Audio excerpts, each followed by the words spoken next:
ഓരോ മെസ്സി ഫാൻസിനും ഈ വീഡിയോ അയച്ചിട്ട് ചോദിക്കണം, എങ്ങനെയാണ് നിങ്ങൾ ഈ ദിവസം സർവൈവ് ചെയ്യുന്നുള്ളത്. എനിക്ക് തോന്നുന്നു ഓരോ ബാഴ്സലോണ ആരാധകനായാലും ശരി, ഒരു മെസ്സി ആരാധകനായാലും ശരി, ഇനി ആ ഫുട്ബോളിന് ഇഷ്ടമുള്ള ഒരാളാണെന്നുണ്ടെങ്കിലും ഈ ദിവസം ഓർക്കുമ്പോൾ മനസ്സിൻ്റെ ഉള്ളിൽ ഒരു വിഷമമായിരിക്കും എന്നുള്ളതാണ് കേട്ടോ. എന്ന് വെച്ച് കഴിഞ്ഞാൽ ഒരു സ്റ്റേറ്റ്മെന്റ് ഉണ്ടായിരുന്നു, this is not just a simple day in football, it is the day when the football itself cried എന്നുള്ളതാണ്. അപ്പോൾ നമ്മുടെ കണ്ടൻസും കാര്യങ്ങളൊക്കെ ഇഷ്ടമാണെന്നുണ്ടെങ്കിൽ ഒന്ന് കൂടുക എന്ന് ഓർമ്മിപ്പിച്ചുകൊണ്ട് കാര്യത്തിലേക്ക് കിടക്കുകയാണ് കേട്ടോ. യെസ്, അപ്പോൾ ഈ ദിവസം എന്ന് പറയുന്നത് ജസ്റ്റ് ഒരു ചോയ്സ് ആയിരുന്നില്ല.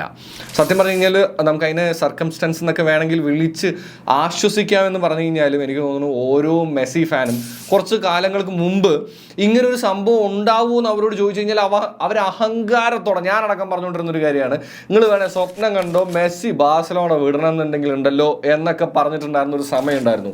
അവിടെ നിന്ന് ഇപ്പോൾ നോക്കുമ്പോൾ ശരിയാണ്, PSG-യിലേക്കും ഇന്റർ മയാമിയിലും ഒക്കെ പോയി വലിയ കുഴപ്പങ്ങളൊന്നും ഇല്ലാതെ അങ്ങനെ പോകുന്നുണ്ടെങ്കിലും ഈ ദിവസം വരുമ്പോൾ ആ ഒരു സംഭവം എല്ലാം നമ്മുടെ മനസ്സിലേക്ക് വരും എന്നുള്ളതാണ് അല്ലേ. ഒരിക്കലും എന്ന് വെച്ച് കഴിഞ്ഞാൽ അത്രയും മത്സരങ്ങൾ, അത്രയും മെമ്മറീസ്, അത്രയും വിജയങ്ങൾ, സങ്കടങ്ങൾ, ഇതിനെല്ലാത്തിലും ഒപ്പം ബാഴ്സലോണ എന്ന് പറയുന്ന ഒരു ക്ലബ്ബ് നമ്മുടെ മനസ്സിൻ്റെ ഉള്ളിലേക്ക് കയറിയിട്ടുണ്ടെങ്കിൽ അതിന് ഏറ്റവും പ്രധാനപ്പെട്ട ഒരു ആളായിട്ടുള്ള ഒരാളാണ് മെസ്സി എന്ന് പറയുന്നത്.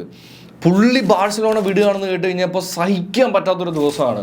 അപ്പോൾ എനിക്ക് തോന്നുന്നു ഈ ദിവസം, as I said earlier, it's A day when football itself cried. എനിക്ക് തോന്നുന്നു നിങ്ങളൊരു റൊണാൾഡോ ഫാൻ ആയിക്കോട്ടെ, നിങ്ങളൊരു ഏത് ഫുട്ബോളിന് ഇഷ്ടമാണെന്നുണ്ടെങ്കിൽ ഈ ഒരു ദിവസം ആലോചിക്കുമ്പോൾ, അന്നത്തെ ആ ഒരു മെസ്സി വന്ന് നിന്ന് കരഞ്ഞു പോകുന്ന സിറ്റുവേഷൻ ആലോചിക്കുമ്പോൾ ഒരു വിഷമം വന്നിരിക്കും എന്നുള്ളതാണ് അല്ലേ.